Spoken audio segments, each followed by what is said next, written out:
પૈસા અમને પણ પગાર મળે છે એટલે કોઈ પણ અધિકારીએ પોતે માલિક છે એવું સમજવાનું નથી। આજે આ બધા માલિકો આવ્યા છે, જવાબ માંગે છે।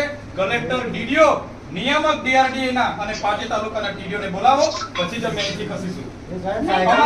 અમારે પોલીસ સાથે કોઈ લેવા દેવા નહીં। કાયદો અને વ્યવસ્થા જળવાય એ જવાબદારી પોલીસની છે। પોલીસ મિત્રોને હું વિનંતી કરું છું ભાઈ, અમે શાંતિથી રજૂઆત કરવા આવ્યા છે, તમે ઘર્ષણ નહીં કરો જાણી જોઈને। અમારી સાથે તમે હું કરવા ઝઘડો ઉભો કરો છો ભાઈ? કાયદો વ્યવસ્થા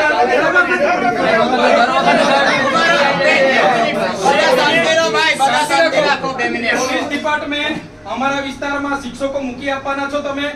અમારા વિસ્તારમાં જે આધાર કાર્ડના કેન્દ્રો નથી ચાલતા, રેશન કાર્ડના સર્વર નથી ચાલતું, આયુષ્માન કાર્ડ નથી ચાલતા, તમે અમને બનાવી આપવાના હોય તો બોલો। કેમ તમે વચ્ચે આવો છો ભાઈ? રસ્તાના ખાડા પૂરી આપવાના છો તમે કેમ ભાઈ? પોલીસ અધિકારી કાયદો વ્યવસ્થા જાળવે ભાઈ, બરાબર છે। અમે તમારી આ વર્દીનો રિસ્પેક્ટ કરીએ છીએ, એનો મતલબ એવું નથી કે તમારાથી ડરીએ છીએ। તમે હોય કે અમારા જેવા ચૂંટાયેલા પ્રતિનિધિ હોય, પ્રજાના આપણે નોકર છે, એ બધાએ ભૂલવું નહીં જોઈએ। સાહેબગીરી બંધ કરી દેજો, બરાબર? નોકરી કરવું હોય તો હરકા કરો બધા। અમે પણ પ્રજાના નોકર છે, અમને પણ પ્રજાના ટેક્સથી પૈસા મળે છે ને આ કલેક્ટર કચેરી કોઈના બાપની જાગીર નથી ભાઈ, આ પ્રજાની સેવા માટેની ઓફિસ છે। કેમ આવવા દેવામાં નથી આવતા અમને? આટલો મોટો ભ્રષ્ટાચાર થયો છે, કઈ નિરાકરણ આવ્યું છે? અહીંયા ધરણા પર બેઠા હતા બોર્ડની નીચે, શું થયું? તે વખતે માથું નીચે ગાડી ડૂબી ગયો। કોણ સર્વે કરવા આવ્યું છે? કોઈ આવ્યું છે સર્વે કરવા? એટલે પોલીસ અધિકારીઓને મારી નમ્ર વિનંતી છે, અમે વેલ ગ્રેજ્યુએટ લોકો છે, અધિકારો માટે અમે લડીશું, બરાબર?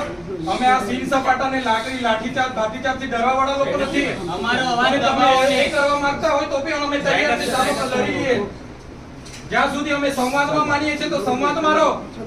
જે દિવસે સંવિધાન અમે સાઈડ પર મૂકીશું, સંવાદ સાઈડ પર મૂકીશું, આર પારની લડાઈ થશે। આ તમને કહી દીધું। કોઈના મગજમાં બીજો ધુમાડો હોય ને, તમારો બધાનો પગાર સરકાર પ્રજાના ટેક્સ થી આપે છે, કોઈના કમલમમાંથી પગાર નથી આવતો। કેમ ભાઈ સભ્ય નોંધણી અધિકારીઓ કરે છે? કોણે કીધું? કોઈ કયો પરિપત્ર છે? બતાવો અમને। એટલા માટે કેમ છો અહીંયા collector Shri Narmada, DDO Shri Narmada, DRD નિયામક શ્રી અને પાંચે તાલુકાના ટીડીઓ હશે તો જ અમે ખુલાસો આપીશું। અમે બધા પુરાવા લઈને આવ્યા છે, પુરાવા સમેત ખુલાસો અમે આપવા તૈયાર છે। બધા અધિકારીઓને અમને ખુલાસો જોઈએ। અહીં સુધી અમે જઈશું નહીં, 2 દિવસ રોકાવું પડશે તો રોકીશું। હજુ પણ અમારે 5-10 હજાર લોકોને બોલાવવા છે, ત્યાં બોલાવીશું। જો અમારો નિરાકરણ